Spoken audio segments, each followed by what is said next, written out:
মোহাম্মদ আপনাকে যুক্ত করা আছে। বলেন আপনি। হ্যালো, হ্যাঁ, বলেন। ভাই ভালো আছেন? ভালো আছি, বলেন। আচ্ছা, ইসলাম নিয়ে আপনারা যেসব কটূক্তিগুলা করেন, ঠিক আছে? কটূক্তি বলতে কি বোঝাচ্ছেন?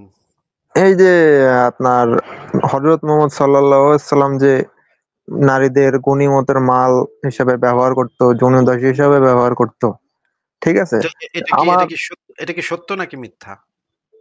আমি তো কথাটা বলতাছি ভাই, আমার কথা তো এখনো না, শেষ এটা হয়নি। কটূক্তি কিনা সেটা তো আগে আমার ক্লিয়ার হইতে হবে। আমি এখন যদি মনে করেন আপনারে আমি বললাম আপনার নাম হইতেছে মোহাম্মদ। এটা তো জি, ভাই কটূক্তি না, এটা তো সত্য কথা। আপনি তো মোহাম্মদ নাম দিয়েই আসছেন এখানে। এখন হুম, আমি যদি আমার আপনারে নাম বলি যে শোনেন একটু কথা শুনে নেন। আমি যদি আপনারে বলি যে মোহাম্মদ ভাই আপনি তো একজন ছেলে মানুষ। এটা কি হুম, আপনার কটূক্তি নাকি এটা আমি সত্য বললাম? সত্য কথা বলছেন, অবশ্যই সত্য কথা তো বলছেন।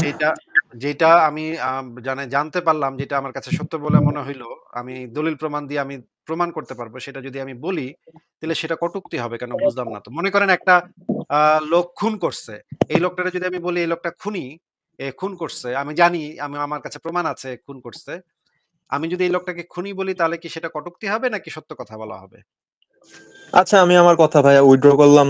কটূক্তি না, না, আপনারা সত্য কথা। কথা উইথড্র করলে তো হবে না ভাই। আপনি আমাদেরকে একটু বলেন যে মনে করেন শামীম ওসমান একজন সন্ত্রাসী। এই সন্ত্রাসী লোকটাকে আমি নিজে প্রমাণ পাইছি, এই লোকটা একটা সন্ত্রাসী। সে নারায়ণগঞ্জে ত্রাসের রাজত্ব কায়েম করছিল। সে এখন পালায় গেছে।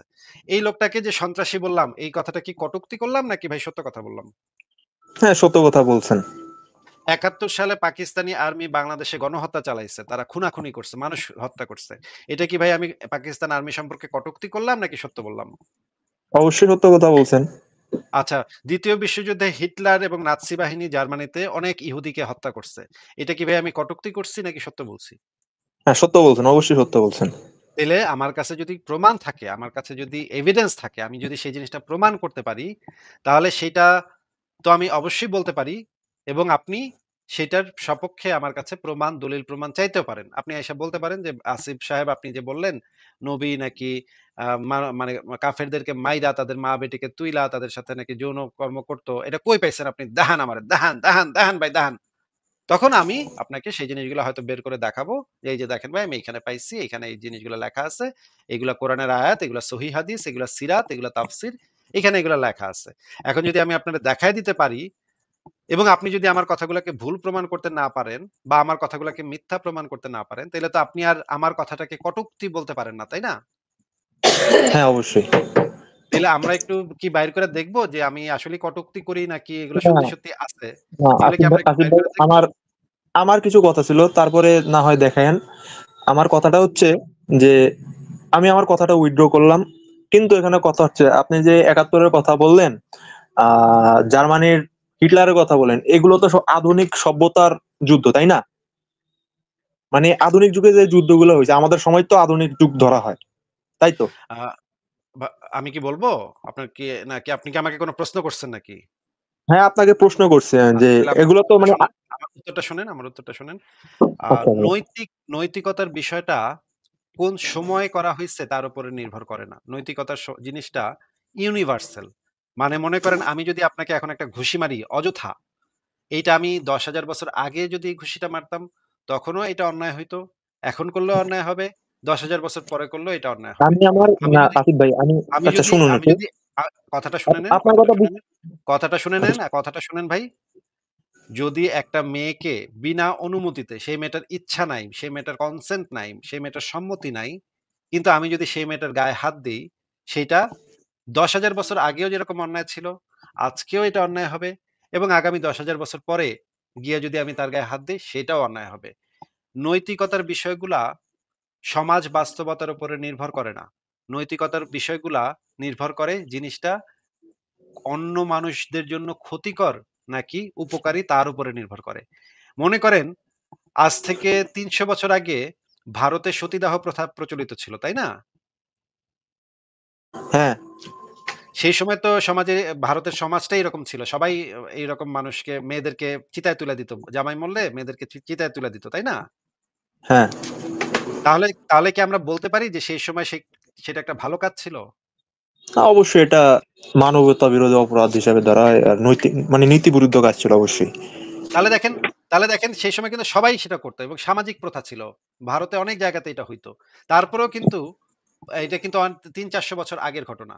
তারপরেও কিন্তু আমরা বুঝতে পারি যে এটা সেই সময়ে অনৈতিক ছিল, এখনো অনৈতিক, আধুনিক যুগে অনৈতিক, অতীতকালে অনৈতিক, মধ্যযুগে অনৈতিক, প্রাচীনকালে অনৈতিক। সবসময় এটা অনৈতিক। অনৈতিক কাজ সবসময় অনৈতিক থাকে ভাই। অনৈতিক কাজের ভেতরে কোনো আধুনিক সময়ে, বর্তমান সময়ে, অতীতকাল, বর্তমানকাল, কোন সমাজে হইছে, কোন গোত্রের ভিতরে হইছে, এগুলার কোনো কিছুর উপর নির্ভর করে না।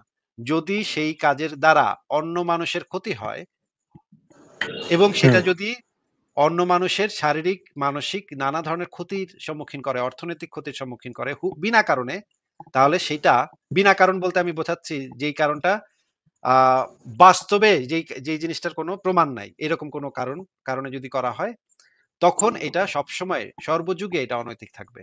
এটা আপনি আজকে করলেও অনৈতিক, ১০০ বছর আগে করলেও অনৈতিক, ৫০০ বছর আগে করলেও অনৈতিক হবে, ১০,০০০ বছর আগে করলেও অনৈতিক হবে। নীতি নৈতিকতার সাথে সময় এবং সমাজের কোনো সম্পর্ক নাই ভাই। বলেন এবার। আচ্ছা, বুঝলাম যে হযরত মুহাম্মদ মানে নবী মুহাম্মদ অনৈতিক বিরুদ্ধে কাজ করছে, কিন্তু সেটা ১৪০০ বছর আগে করে গেছে, তাই না? তাই তো? আমি আপনাকে বলে দিচ্ছি যে ১৪০০ বছর আগে হোক, হ্যাঁ, হ্যাঁ, হ্যাঁ। ১৪,০০০ বছর আগে হোক, হ্যাঁ, হ্যাঁ বলছেন। ঠিক আছে। একটা আমিও মেয়েকে যদি আপনার কথায় শুনে নেন, শুনে নেন, আম কথা শুনে নেন, কথা প্রশ্ন করছেন, উত্তর শুনেন।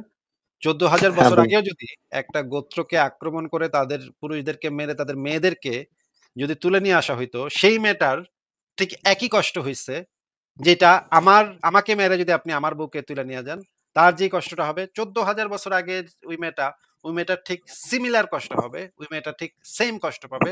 আপনার মায়ের সাথে ঘটলেও একই কষ্ট পাবে আপনার মা। আপনার বোনের সাথে ঘটলেও একই কষ্ট পাবে আপনার বোন।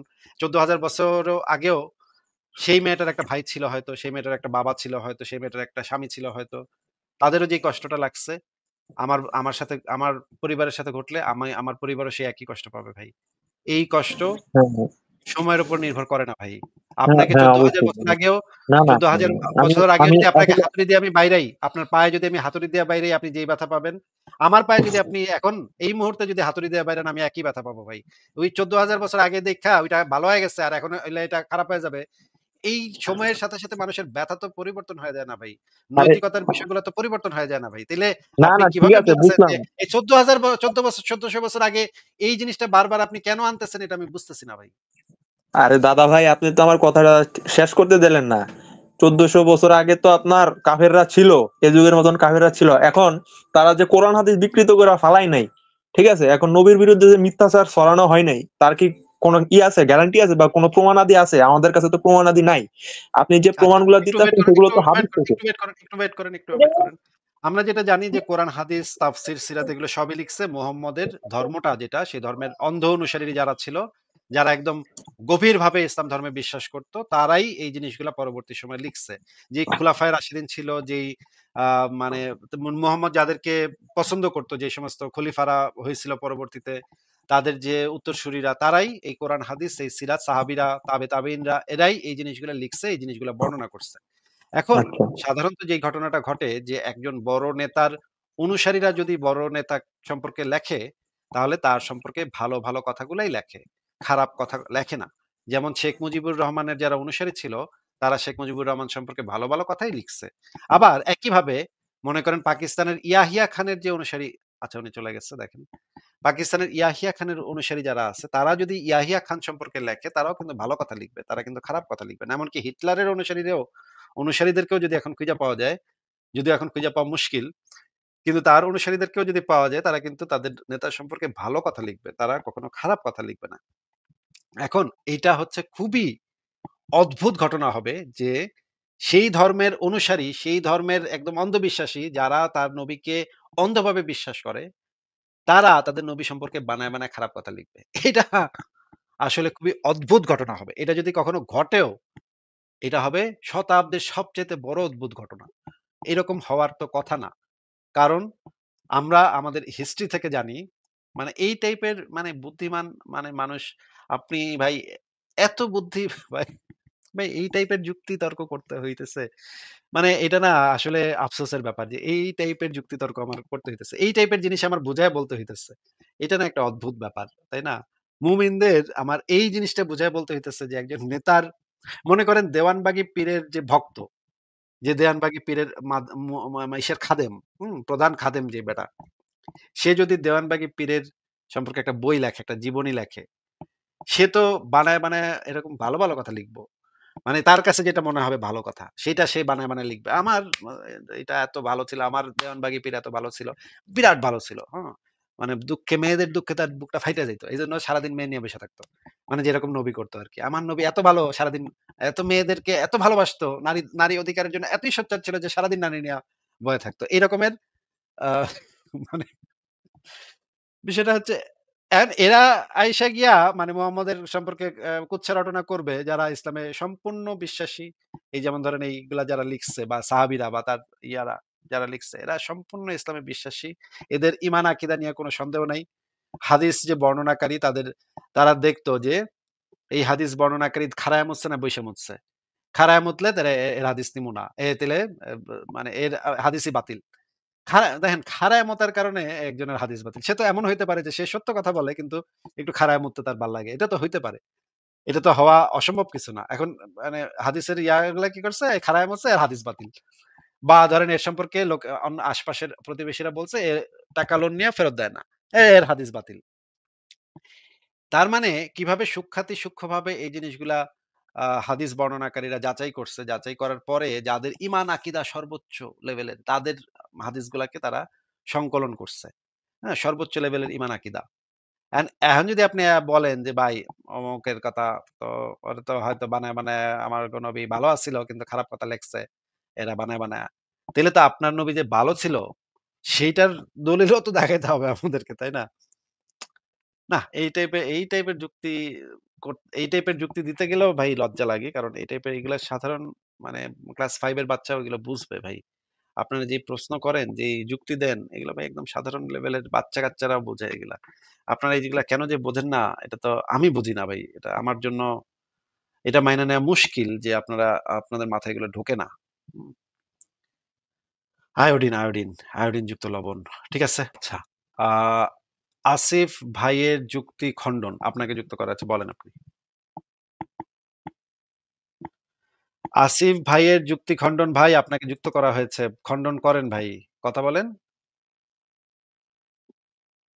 ও ভাই আসিফ ভাইয়ের যুক্তি খণ্ডন ভাই। আপনি তো আসিফ ভাইয়ের যুক্তি খণ্ডন করতে আসছেন। তাহলে বলেন, কথা বলেন। ওমা! এরে কথা বলে না। যুক্তি খণ্ডন করতে এসে এরকম চুপ করে থাকলে হবে? না, আর সময় দিতে পারছি না। আসিফ ভাইয়ের যুক্তি খণ্ডন ভাই আপনাকে বিদায় করলাম। কারণ আপনি কোন কথা বলছেন না। পরের জনকে যুক্ত করি।